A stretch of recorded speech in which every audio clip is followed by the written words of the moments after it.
everybody. This is Andy Mann from CA Technologies. Welcome to the first ever edition of TechViews Unplugged. This is the same as CloudViews Unplugged, but let's face it, the world's too big to just talk about cloud. I'm here with the ever outrageous George Watt. How you doing, George? G'day, Andy. Good to see you again. Look, I know we can't stop you talking about things beyond cloud computing, and we're going to shift things up a little bit today and start out with new and cool, because I know you've got something pretty new and pretty cool to talk about. Yeah, what could be cooler than Lego, right? Let's not talk about cloud, let's talk about Lego. And Go in ahead. fact, computer scientists at the University of Glasgow decided the answer to the question, what could be cooler than Lego, was Lego and Pi. So in order to create an inexpensive platform for cloud computing research and study, they've made a working model of a multi-million-pound cloud computing infrastructure. That's pounds as in currency, not pounds as in weight. And they did so using Lego and 56 Raspberry Pi computers. Now those Raspberry Pi computers, they retail for about $20 each. And so they were able to create their entire infrastructure for about 4,000 pounds, which is just over $6,100 US today. And I can tell you that's just a tiny bit less expensive than the equipment that I used to purchase for our cloud, right? Now, you know, apart from building this with Lego, I think the cool thing about it is that it fulfills some of Raspberry Pi's earliest education-oriented objectives. And you know, this is far from the only thing people are doing with Raspberry Pi. So beyond cloud, there are Raspberry Pi robot kits. There are kits that turn them into media centers. I even saw one that can receive text messages and then instruct a coffee maker to make your favorite brew, right? And the device has even been used to defeat Prism of all things. You know, for a $20 computer, you can use Raspberry Pi in a kit to create a Tor wireless access point, which will enable you to surf anonymously. So you have to wonder, you know, when these devices are going to find their place in commercial world or in the business world. And you know, there's a hint in the article that Morgan Stanley might be thinking that way. So it's, you know, it's clear that you and I and others aren't the only ones who are thinking about that, and potentially what impact it might have on the traditional hardware vendors sometime down the road. Yeah, the Raspberry Pi is fascinating. I'd love to have a play with some of those. I tell you, I saw something interesting today. Staying on the consumerish side, a new Indiegogo, the tech project of the week last week, was this thing called RoboHand.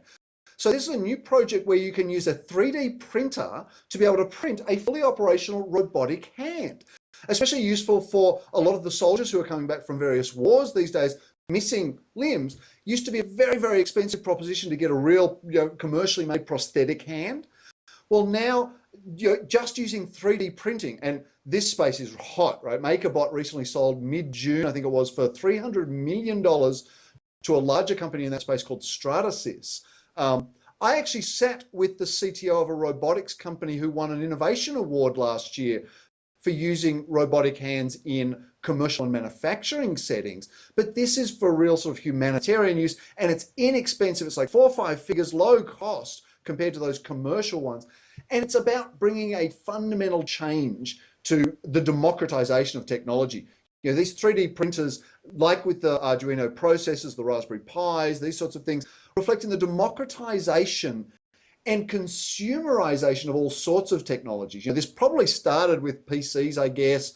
It continued with cloud, but now it's coming to all sorts of stuff, not just BYOD, but also now to manufacturing. And that's something that I think is very new and very cool. Yeah, this is tremendous. I mean, think of the potential value of this in terms of providing medical assistance in remote areas where perhaps they're, you know, days away even from somewhere where they could get a prosthesis if they needed one due to an emergency or. Yeah, absolutely. Hey, Josh, let's move on to news. Speaking of consumerization and technology, and speaking of BYOD, I believe you have something interesting to talk about on the news front there. Yeah, BYD's been making a lot of headlines lately, so it's hardly new, but it's certainly buzzworthy right now. And just for those who might be new to BYOD, short for Bring Your Own Device, we're simply referring to the impact of employees accessing corporate data and applications using devices that aren't owned by their employers. And it's something you and I and many others watching this space have seen coming for a long time, really since the beginning, I think, of the consumerization movement. So if you're out there and you don't think BYOD was an important issue, or you didn't in the past, perhaps some of these recent headlines might help convince you it's something you should pay attention to. Just a couple, for instance. Wireless Week recently reported that BYOD now accounts for 30% of enterprise device purchases, and that's more than double the volume of corporate purchases of similar devices. And there's some regional differences, of course, a lot of those related to cost of the services, but overall the trend's rising. And if you think your employees and the businesses that you serve aren't getting in on the BYOD trend, you might want to do a little research to make sure, because an Ovum study recently found that a third of smartphone owners are participating in BYOD without any knowledge of IT. And if you're in the healthcare industry, the BYOD use can be as high as 84%. So it's certainly out there. So Andy, you might ask me, what's your point? Hey, George, what is your point? I'm glad you asked. My point is that while you might decide BYOD is either good for your business or bad for your business, that you're ready for it or that you're not, you cannot ignore it. And your employees need to understand your policies, and they need to understand why they're important, or they may just do it anyway, and it's typically not that difficult, to do.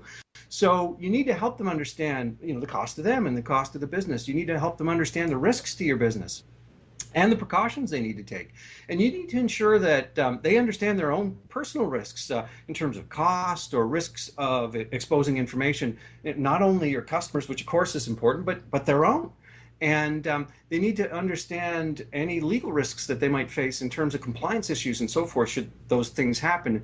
These things can vary widely depending on where you live, so you really do need to do your homework on this one. And BYOD isn't necessarily good or bad, but it is here, and you can't just wish it away. Yeah, no, absolutely. And it's just another risk management issue, right? And we've spoken about this before, and I've spoken about it with regards to cloud computing, about dealing realistically with risk. And BYOD, it introduced risk, but with policies and processes and all sorts of other ways, you can deal with that risk. It's like, I saw an article this week in Computer World that talked about how PRISM, this NSA spying program, apparently, how it is going to kill the cloud, because no one's going to be able to trust the cloud anymore, because according to reports, various cloud providers are giving away information to the US federal government, to the NSA. Now, I'm not going to get into the political side of this, but it's interesting that we learned about PRISM from an insider. We also learned about, you remember the WikiLeaks scandal around Bradley Manning releasing all sorts of details of the US operations in Afghanistan. That was another insider, right? Now, this reflects a real threat. BYOD, these sorts of leaks, of the insider threat. Sure, I'm not going to minimize the threat of external access and hackers and so forth getting at your data, even governments getting at your data. But the real threat, the big threat, has always been and continues to be insiders.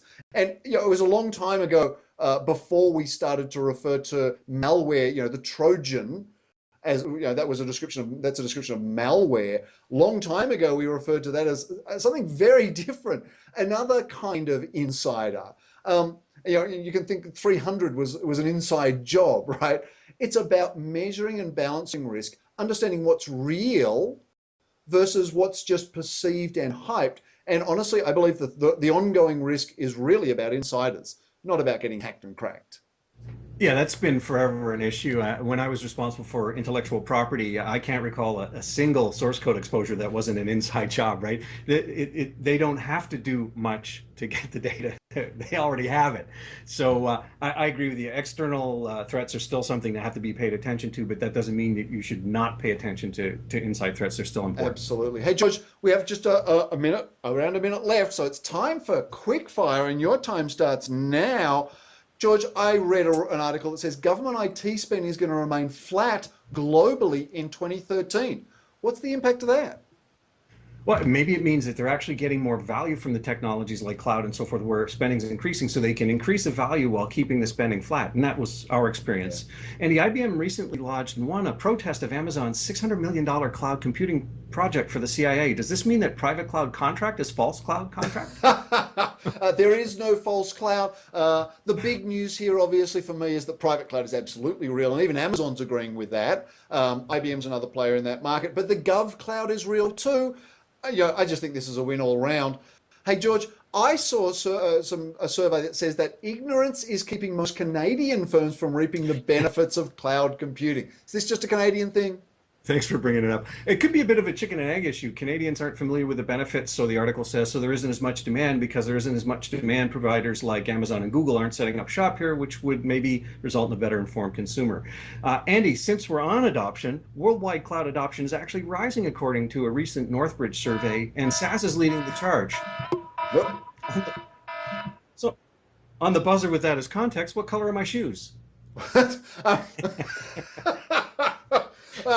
George, I know the survey you're talking about there. I've got a lot of issues with it. It's really interesting that it's really long. Tucked away there is the idea that, yes, SaaS is dominating, but PaaS is going to overtake it. I find that hard to reconcile with my experience and other data I've seen. There's lots of good content in there, but you know what? I think we should do a whole episode just on that research. What do you reckon? Yeah, we certainly could fill the time. Excellent. And I think your shoes are red.